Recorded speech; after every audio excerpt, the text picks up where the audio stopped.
Welcome back to the Brew Crew Podcast, everyone. This is episode 209, and I'm going to win the lottery. You are not a lottery player, though. So you're I have not. I usually only play when it gets really high, and I wanted to play the last one. I didn't. But regardless of how often you play, you still have the same odds as everyone else at winning. Infinitesimal is what you're saying? 1 in 230 million or something like that. It's interesting because there was a person I was working this week, and there was a person in my office that was trying to give lottery advice and was like, "Oh, this is what I would do, blah blah blah." And I'm like, "Do you play?" And she's like, "No." And I'm like, "Then, butt out, get out of here, scram," or something that's said in our office a lot. Beat it. Statistically, I think there's some people claim that there's ways to win.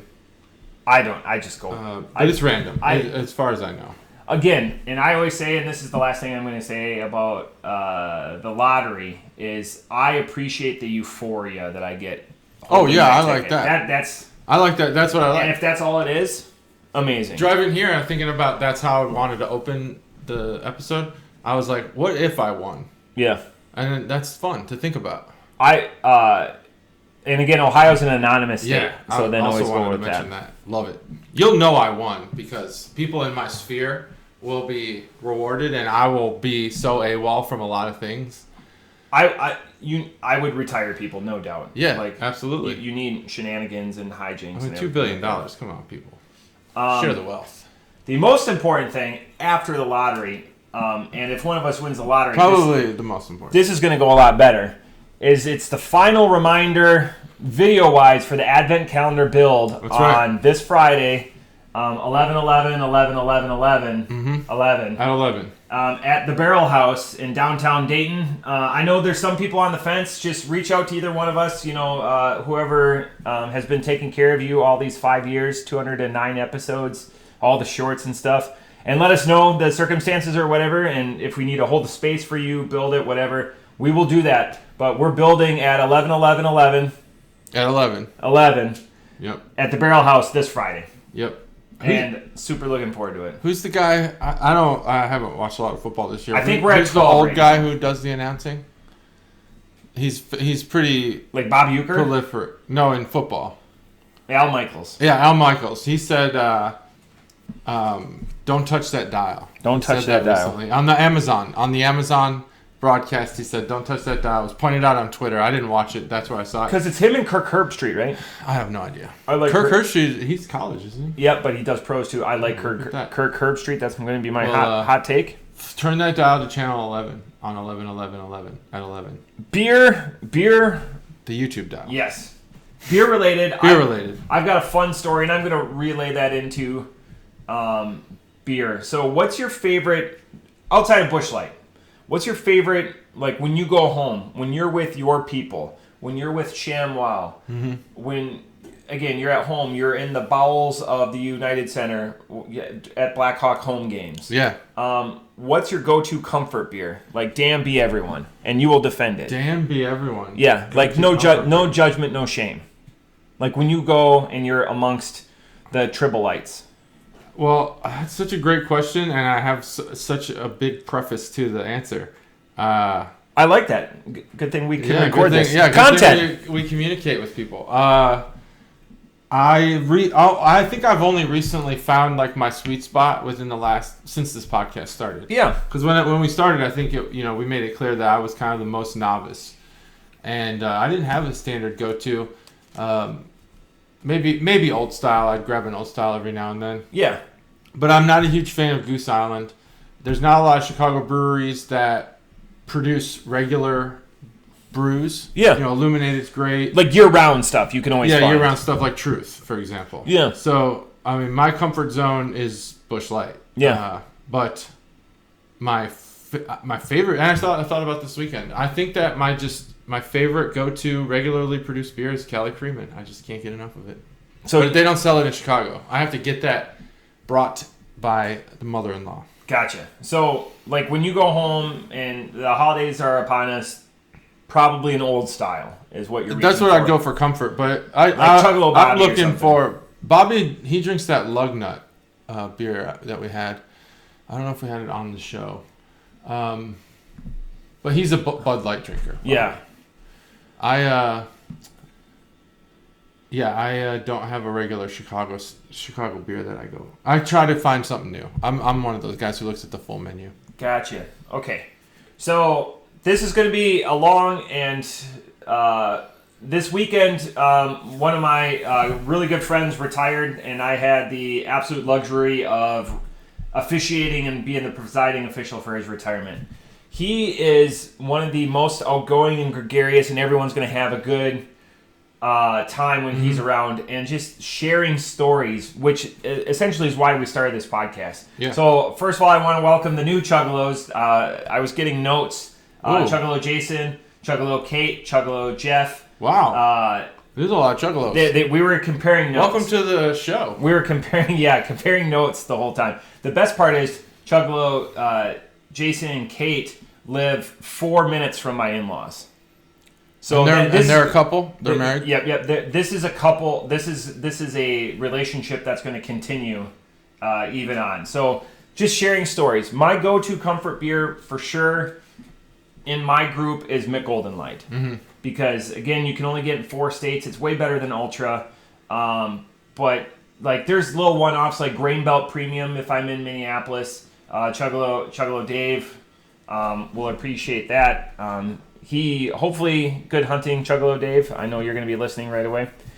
So, anyways, comparing stories. But I the reason why I was like, damn be all. There's one individual from Oklahoma, Chuggalo Jeff, that was from Oklahoma, and he's like, why are you drinking that when everyone else was drinking Busch Light? So that's what was available in the coolers for all these story times. Busch Light and Mick Golden Light. I was like, this is because I can't get it in Ohio. So scarcity, like Cali Creamin', and I'm glad I didn't coach you to that position. No. Scarcity makes the heart grow fonder with that stuff. Yeah. Because Busch Light, great beer again. And then we got like 45 minutes on how Busch Light used to be terrible, and kind of like Diet Mountain Dew, like when we were kids. Diet Mountain Dew was terrible, but it's right. It was. They switched the recipe. Yeah, it's something great about it. Very similar to Busch Light. Yeah. It wasn't a craft beer thing. They did switch it. They switched it. I've confirmed because Scott Chuggalos Phil, he had previously Busch was their Milwaukee's best in college, wherever he went. And he hated Busch Light. Like, hated it, didn't even want to try it. Right. But I was like, Scott's what I have. You're going to try it. Just this is what we drink in this house. And he's like, holy shit, this is different. This is actually a good beer. It's crazy, but like how beer conversation, again, something that we're trying to elicit here on the BCP, but again, friends of friends just talking about it, and they're like, oh, you do a podcast or whatever, and we were just talking about beer for like an hour and a half. And again, not always craft beer, not always super like, the adjuncts in this IPA or whatever, but it was amazing how much beer I talked about this weekend. That's awesome, because every time I tell people that I do a podcast, I'm like, oh yeah, I'll talk about this on my beer podcast. They're just like, oh, you have a podcast? I'm like, yes. They're like, okay. Conversation ends? They just move on. They don't want to know what it's called. They don't want to know anything about it. They're just like, oh, great. Even with the guise of like faking understanding, it was interesting. And one thing before we get into this, they weren't faking it. On Untapped, they released their #1 beer of the year. I did not read the article, so okay. That's good. So I have it up. It's from Side Project, and I just want to read a little bit of a blurb. It's a non-adjunct rye barrel-aged imperial stout that focuses on 3 key things. Okay. The beer, the barrels, and the time. So anyways, 2020. Okay. So I'm just going to talk about it just 1 second. They're a number 3 recipe aged in Willet 5-year rye barrels. So it's a kind of a younger Willet rye barrel. And then so it was filled in 2018. Then they took another part of the recipe and they put that in Willet 4-year rye barrels in 2020. Damn. And then they took another third part of it and they put that in a still 630, so 3 different kinds of bourbon aged barrels into the beer. And it's called Rye Beer Barrel Time 2022 Blend. Wow. And it's on Untapped, it's a 4.87. Whoa. Like, again, say what you will about like IMD or all those that are aggregators. Like every movie's between a 6.2 and a 7.1. To be a 4.8 plus, I don't think there's a beer that I've had. Maybe a Westie that's even like north of a 4.6. No, like, I mean we're talking like the best of the best. When I used to do Jeopardy, I would look for the highest rated beers constantly, and that's right there. That's right there with the best of them. Yeah, so that's the highest rated beer of the year. It's from Side Project. I haven't looked at a price. I know they're selling beer. I know they're selling it online. That's the next step. But I just wanted to, because I know we both look at the same things, and I just wanted to talk about the process. They took beer from three different and mixed it together. Yeah, as a blend, kind of like with a wine. I think with this podcast, I'm just like, how are people going to how are they going to innovate? And there's always ways. But that's one way, do a blend, go in 3 different barrels. That's pretty cool. I like that idea. The other question, and I couldn't do it without bringing, what was the worst beer that we had last year from the calendar? Can you remember right off the top of your noodle? From the calendar? No. I couldn't either. Yeah. I said the first week sucked. Tripping Animals saved that first week. Yeah. And I had the list and I had to bring it up or whatever, but I couldn't do it off the top of my head. I could do the best, obviously. Yeah. If we had only extremes, I think we could probably, it would be easier, but we had a lot of middle, just like average beers. Yeah. Yeah. Anywho, so that was that's cool. All the beer randomness. They released that already. What if someone comes out with like a Christmas ale that just burns the house because down? I don't know if it's going to have enough time to get the necessary reviews and the distribution on that specialty, because it's not going to be something that's widely mass proliferated, I don't think. Yeah, that's true. Well, that's awesome. Thanks for that tip. I'm just gonna do the spin first here. Spin it, and that way we can just enjoy. There it is. So this is donated from Chuggalo Bobby. This is the first beer that he's solely donated. He did donate one of those apple beers that we had last 2 weeks ago, but my mom also did, so he kind of doubled up there. This is Horns Up by Metal Monkey Brewing. They are out of Romeoville, Illinois, from Chuggalo Bobby. It is a golden ale with blood orange. I hope you like it. I hope you like it. Well, I hope we both like it. Oh, primed. Here we go. 3, 2, 1. Perfect. That's 2 golden, for not having golden ales for hundreds of episodes. A couple golden ales in a row, and I like it. Yeah. So Metal Monkey out of Romeoville. Let me pull up my research here. I have it right here. This beer is actually I don't know if this is a collaboration, but it's alongside or with in collaboration with Elwood in the Morning, which is a Q-Rock 100.7 radio show. WRXO.com. So I looked up both Metal Monkey and Elwood in the Morning, so there will be some information here. But Metal Monkey, I mean, they're kind of like a small operation, very very standard in their about me type of thing. But they like metal. And they like, their number one house rule is don't be a dick. So I'm not sure if they just don't want like Richards walking in. I couldn't go there. Or they don't want pieces of shit assholes walking in. Well, shoot, that eliminates both my strong characteristics. So that's kind of the thing. Metal Monkey, I think that's pretty cool. They got kind of a cool feel, cool appeal. They do live music. That's what they kind of do. And let me go to Elwood in the Morning. He had a cool about me thing that I thought was funny because it's so DJ, it's so DJ-ish. He's like, Elwood was born and raised in the sweaty armpit of New Jersey. A lot of self-deprecating type humor. I know what you're thinking, just another Jersey Shore ass infecting this beautiful land. But don't worry, he's the complete opposite. Thank God. He's not even Italian. It literally says that, which I think is funny. Anyway, blah blah blah blah blah. He plays rock and roll on the radio. Can you for this role, I'm going to set it up. We're going to do our radio jock. So I'm going to be the radio jock. You're going to be the chopper guy. The chopper. Oh, the guy who's like. So I'm going to cut to you. Scene? Yep. So we're gonna do this. Guy. This is going to be our. What's your what's going to be your handle? Traffic. What's your traffic handle? My traffic handle? Crash. So yeah, crash. Okay, I was gonna say like dusty roads or something like that. But That's a good one too. We'll do crash. I'm gonna cut it to crash. So, okay, here we go. Here we go. Okay. Thank you for turning in to WYXKO, and here we are in the morning. We're weather at 7 on 7 on 7, so we're 42 in Naperville, 42 in Chicago, 42 in Oak Park, 51 in the Southland in the metro. Let's check at the airport. We've got 46 at the airport with winds out of the north, and let's check traffic. Let's go to Crash. Crash, what's our traffic update? Oh, it is crash. Traffic's bad everywhere. It's just terrible. Chicago has bad traffic. Don't drive here. Go to Ohio. There's no traffic. All right. Well, here we are. Let's do another weather check. Here we are, Oak Park. 43 now at Oak Park. 44 downtown Chicago at the high rise. 47 at the airport. Wow. Winds out of the north. You're going good. Here we go. That's it. Back to the music. Back to the music. And it'll almost certainly be Nirvana, Nine Inch Nails, Pearl Jam, or something along those lines. Playing the hits. Switch it up, man. Switch it up. Oh, Smashing Pumpkins, speaking of Chicago and rock, Smashing Pumpkins was just in Minneapolis and no way. Had the option of getting, but again, with the retirement and stuff, I made the right choice, but it would have been nice because Jane's Addiction opened for them, and apparently Perry Farrell is aging backwards.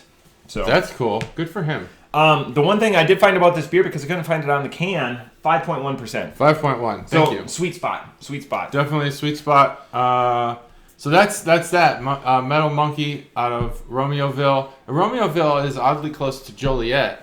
And if you just kind of Sorry, Stacey. abstract those town names, it's like Romeo and Juliet. I would have never.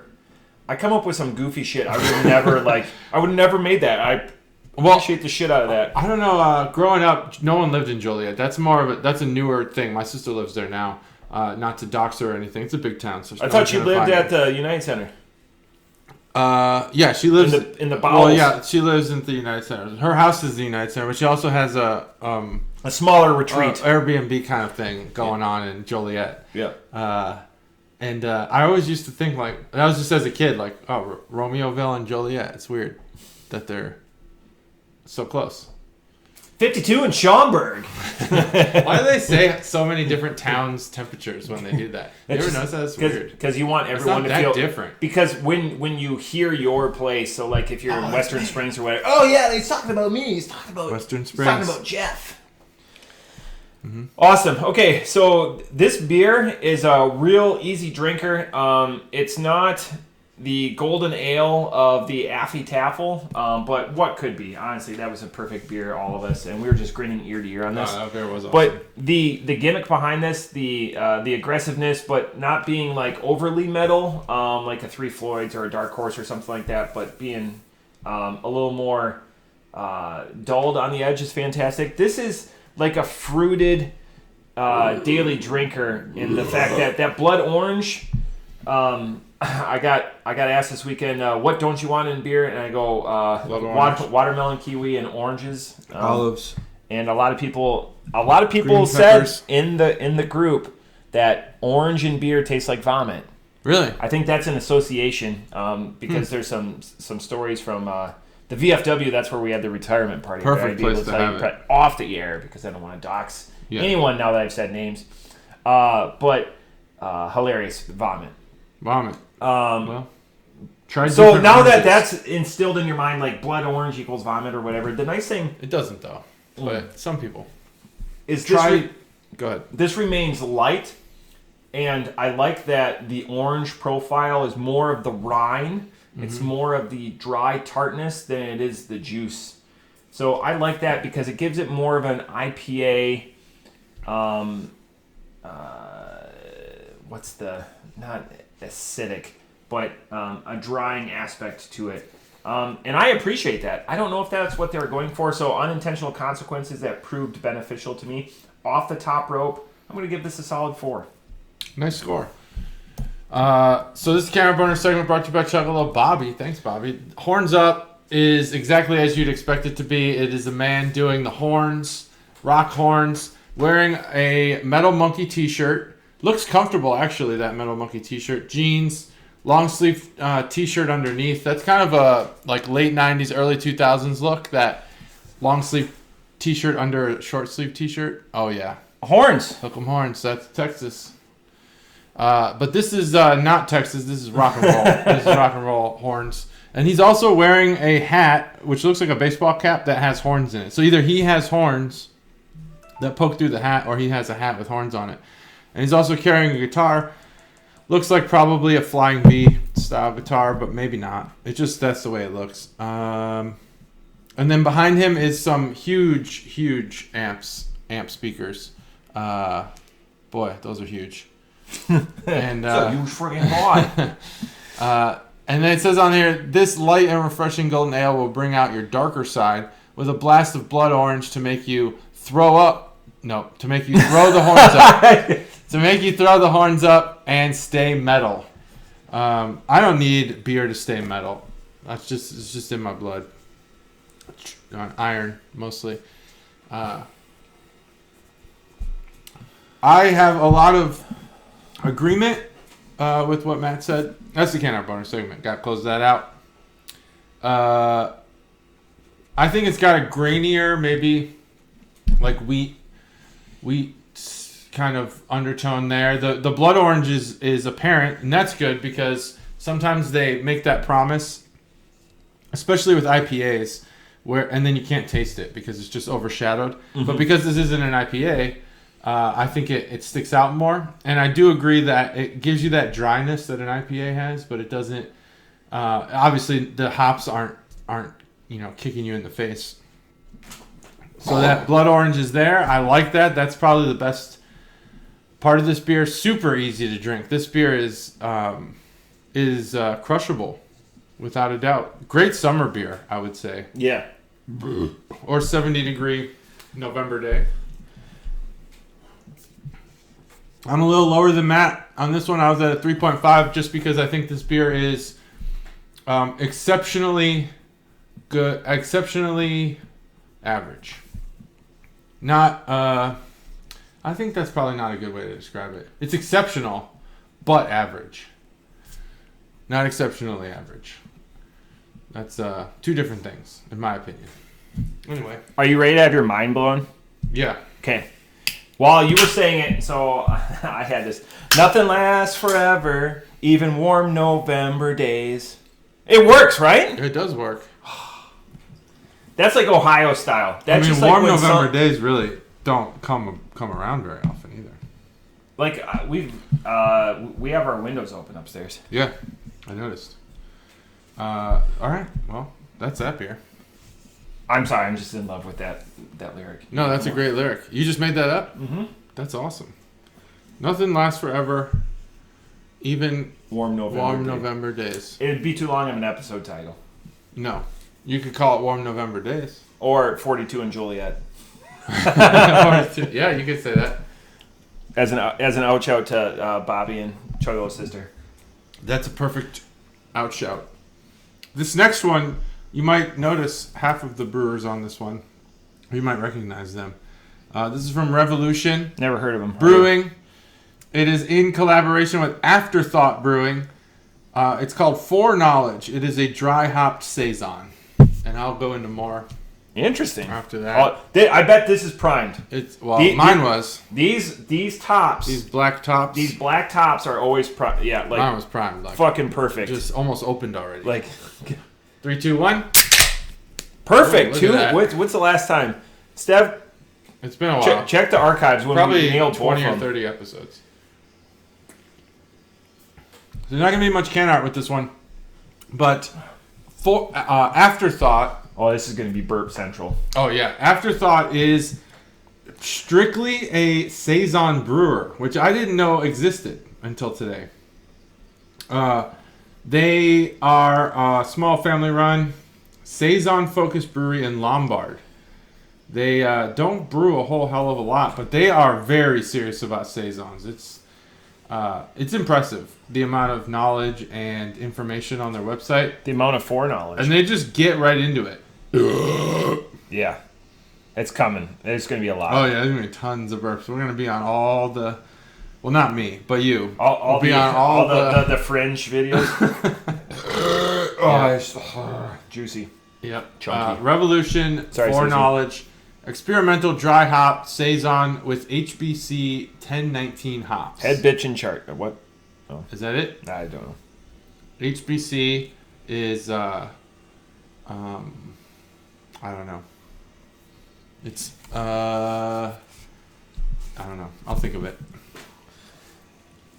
Yeah, if it's like HBIC, it's like head bitch in charge or whatever. Oh, is that it? Okay. Head bitch in charge. But that's like a. But who would want to be that? That's like a city. Like Hillary Clinton wanted to be that in 2016. Right, but she didn't state that she wanted to be no, that. No. Specifically. No, it's more. Well, of course, people want to be in charge. It's a slang term. Yeah, but I'm sure someone uses it for themselves. Like someone claims it. Yeah. Elon Musk. Elon Musk does claim that. Yeah, he wants to be that head bitch in charge. A lot going on with Twitter. Yeah. What's the alcohol content on this? I don't know what the alcohol. Let me look and see. Is that 5%? 5%. Yeah, so 5%. Right there, right on the back. Okay. So Afterthought out of Lombard in collaboration with the Revolution, who of course is out of Chicago. Don't need to go into too much about Revolution. We just did a Revolution recently. But yeah, total saison brewer. Yeah, caramel crisp. Yeah, caramel crisp. That's right. And that was the collaboration with Garrett's, right? That's the name of the popcorn. I said like Gannett's or whatever in the newspaper. I'm like, no, whatever. I said start with a G because Gannett was like the third or fourth largest news periodical in the country. Oh, okay. They own like USA Today and a couple other. You could also join the Afterthought. Is it Afterthought Club? Yeah. And it's a membership where you receive specialized clothing and glassware, in addition to having the first right to purchase member beers, which is typically stay reserved for members only. So there's actual beers that they don't even release to the general public. If that's something that you're into. I went to a brewery this last weekend, LTD. It's in Hopkins, Minnesota. LTD. Out to LTD.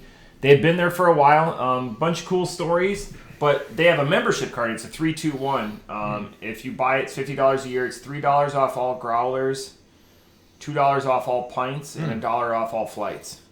Okay. So 3-2-1. And sweet. Sorry, Stacy. Our host said that he makes that up probably in the first 3 months. That $50.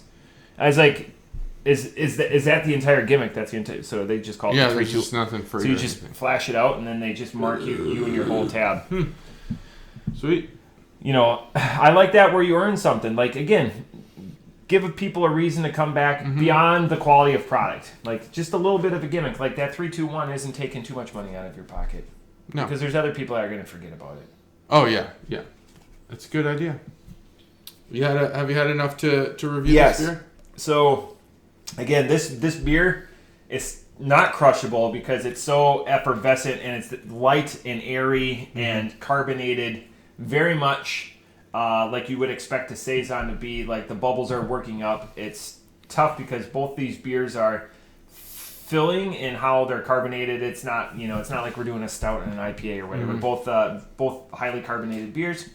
Off the top rope, I like the freshness of it, but it kind of gets muddled. It's not as like crisp and punchy as you would expect saisons to be, with like their sharpness and their distinction throughout the entire profile or sipping. So it just kind of feels muddled or dulled down through that. It's not a bad beer. It's just not my jam, and I want to drink more of it faster to satiate my palate. It just, I gotta let that gas calm down a little bit. Off the top rope, I give it a 3.25. Excellent. This is the Can Art Burner segment brought to you by Chuggalos Bobby.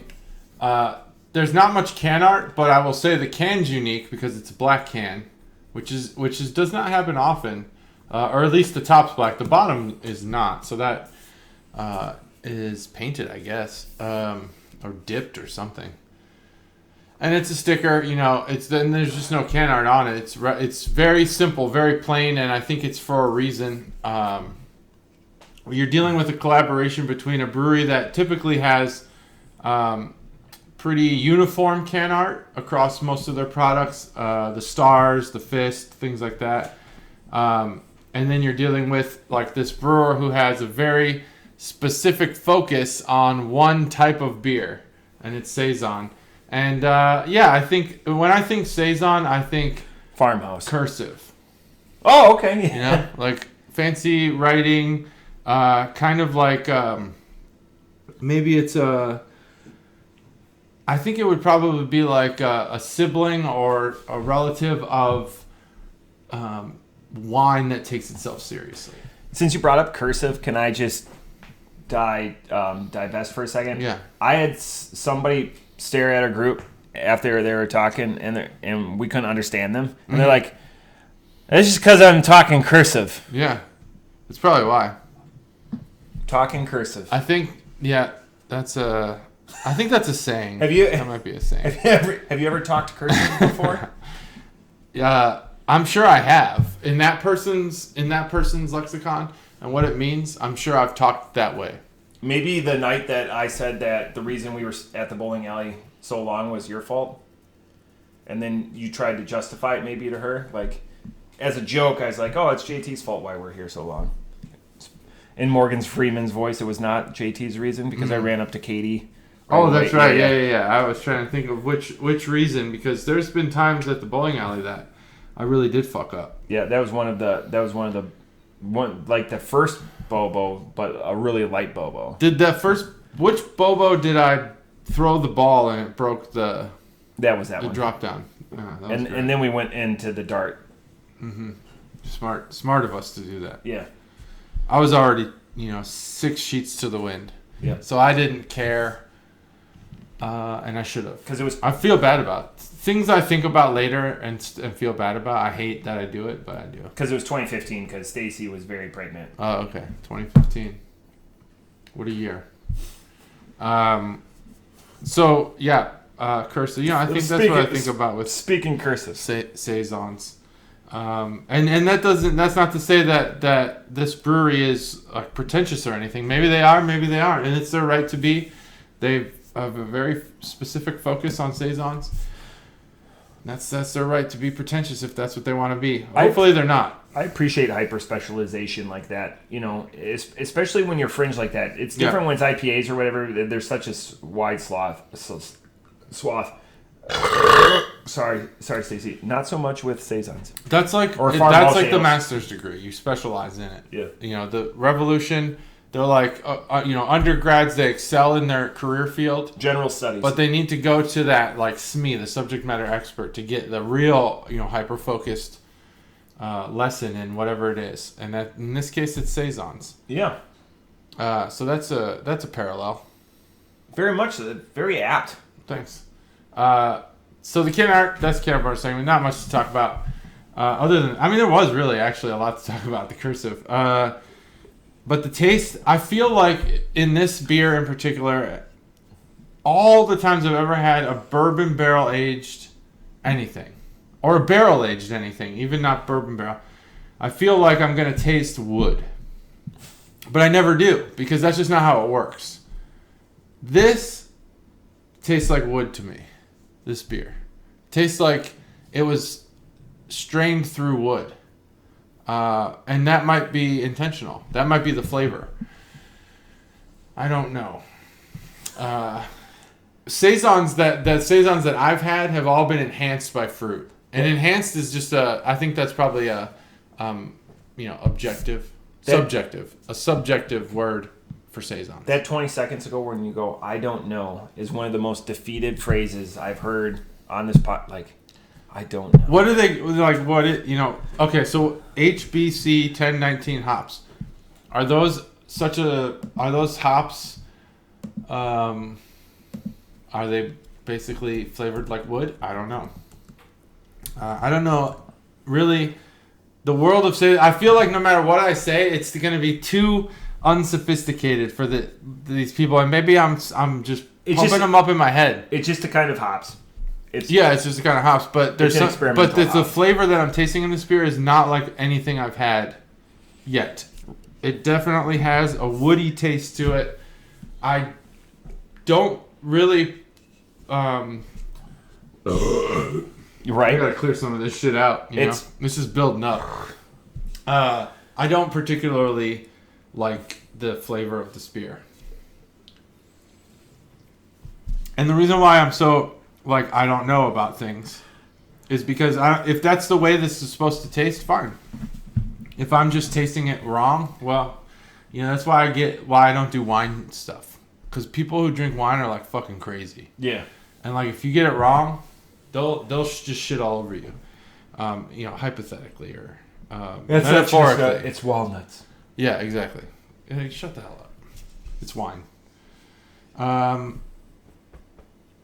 Yeah, I think this beer is a 3.0. Sorry, Stacey. Jeez. But if I was like a Saison expert, I'd probably be like, oh shit, this hit the spot. Yeah, that's what I'm trying to say and all that. This is very farmhousey. I think that this is a niche beer. That you need to be in on the niche. In JT's world, this beer was filtered through a 19th century farmhouse. Like, yeah, it was. Yeah. And that's, hey, if that's what you want to make, you're allowed to do it. Their innovation is rare. Yeah. If you want to filter your beer through a farmhouse door, do it.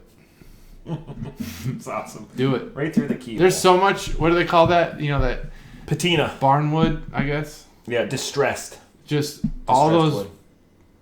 I've driven to Tennessee twice now and West Virginia once, and there's just barns that have collapsed all over the country. And I want that wood. That wood is very popular. I want that wood. I don't know how that works. How's that? Like, one of my former government bosses, he uses barnwood to make like art, to make this wood. He's a craftsman. As a hobby, but he can only get this stuff when it's advertised to be gotten. Yep. But if you drive to Tennessee, you'll find barns all over the fucking place that are just collapsed. Yeah, you can't just go get that wood. On DIY, there's a cool show called Barnwood Builders, and they do stuff up in the northeast where, you know, some of these 300 old, and they notch them and they clean up the wood or whatever. Because the wood, you're not going to get that wide grain anymore because it's original, not fast growth pine or anything like that. And the stuff is gorgeous. You know, my dad, you know, the card box that was presented at our wedding that he made for us was built from wood from my house. So that wood was from the 1870s. Wow. And beautiful. Yeah. It's awesome. Well, that's the type of wood that this might be filtered through. Yeah, I might pour it on the card box and just see if it tastes different. Yeah, see if it tastes different. It probably tastes the same. Probably the same taste. That's loud. What is that? That's Gus. That's Gus? Yep, Sparkles is upstairs, Gus is there, and then all right. The ODB is right there. ODB. That's awesome. Well, hopefully he's dirty, but the rest of the house is clean. Right, hopefully. Knock on wood.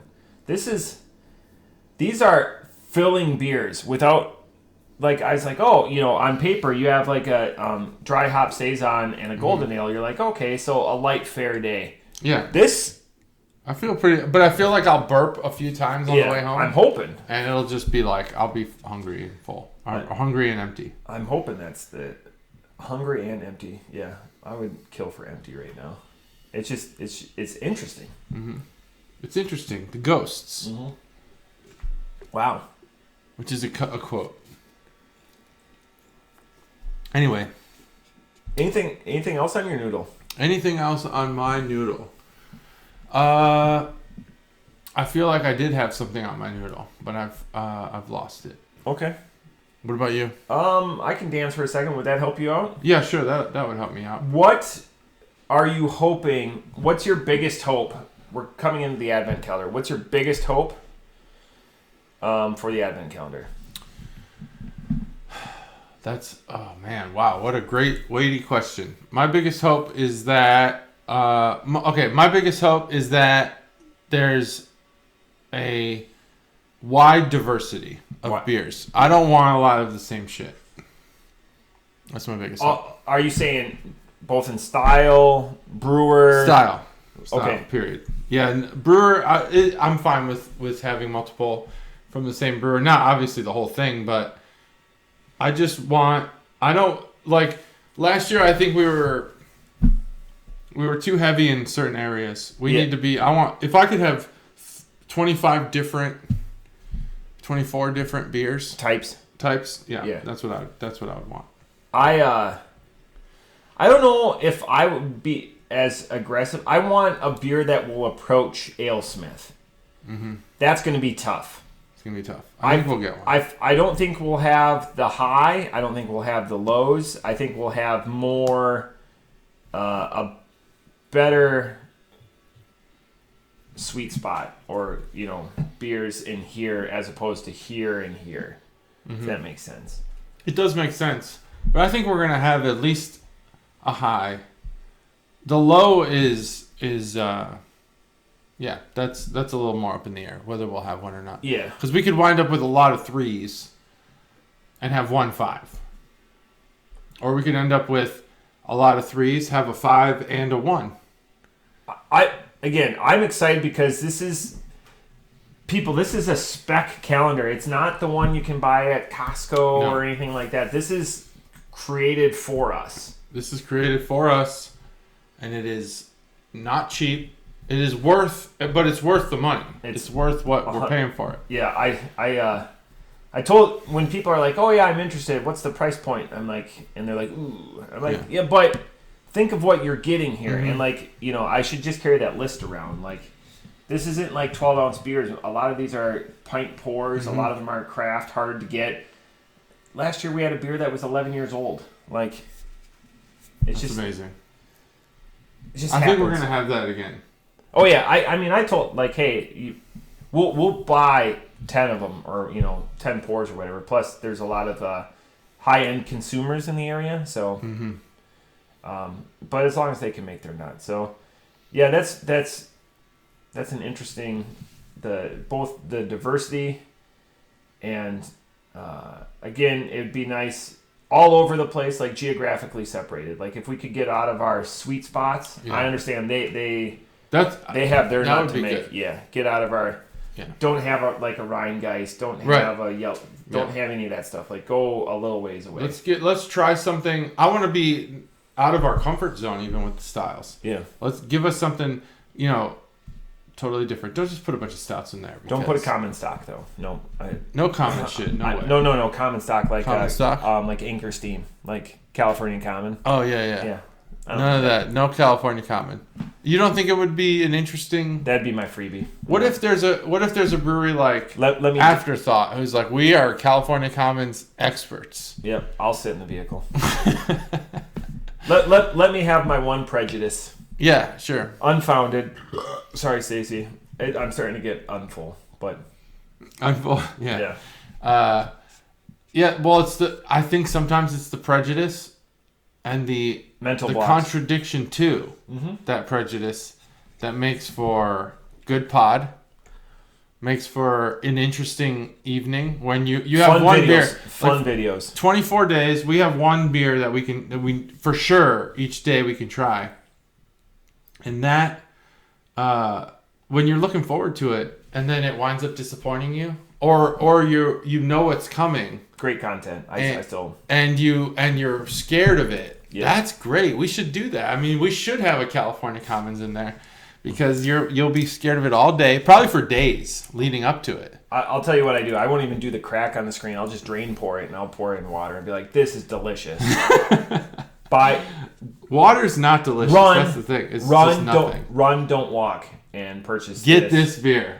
Buy it off the shelves. Flanagan's out of, Minot, North Dakota. Buy this. It's delightful. Mm-hmm. I'm gonna go in early and make sure that they put some California Commons in there. I can't wait. There's no way they have California Commons if there's in stock. If there's 12 in there, I will just cry in defeat. It's like 12 what? California Commons? Why would they do that? It's like playing Mystery Cooler of Death, and you just pull because you know the beer that's in there, and you pull the.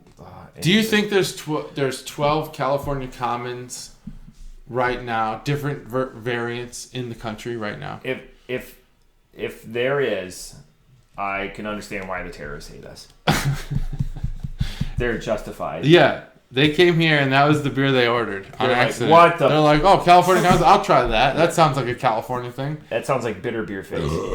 Oh, there was just a gluten-free brewery that closed down in the Ohio area, or the Which one? I forget. Bad segue, but I didn't know that. I don't want places to close down, but it was like a Wild Ohio, but they only did gluten free.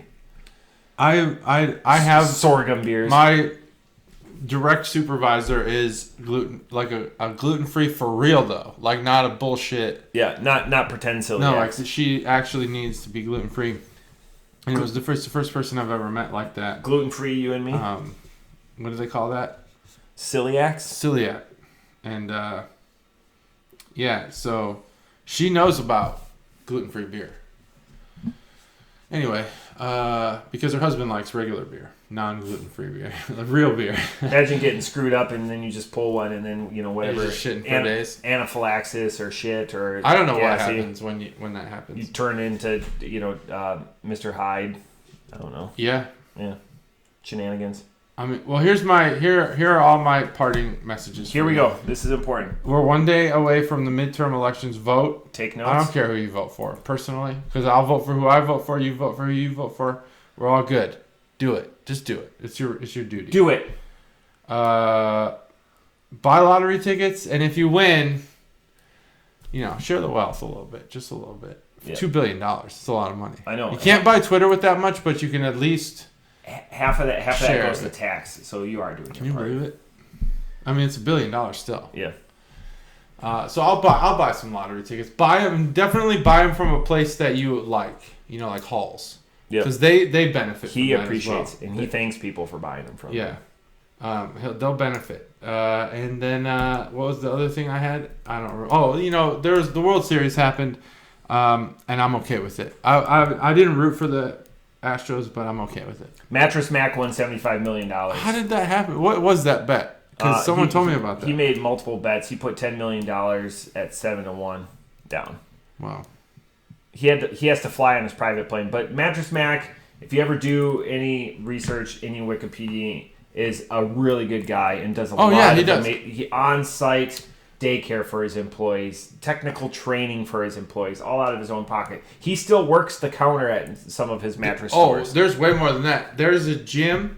You can get breakfast, lunch, and dinner at his... If you're an employee of his store, you can have breakfast, lunch, or dinner. There's a gym that you can work out at on the clock. Yep. As long as you're clocked in. And there's a daycare.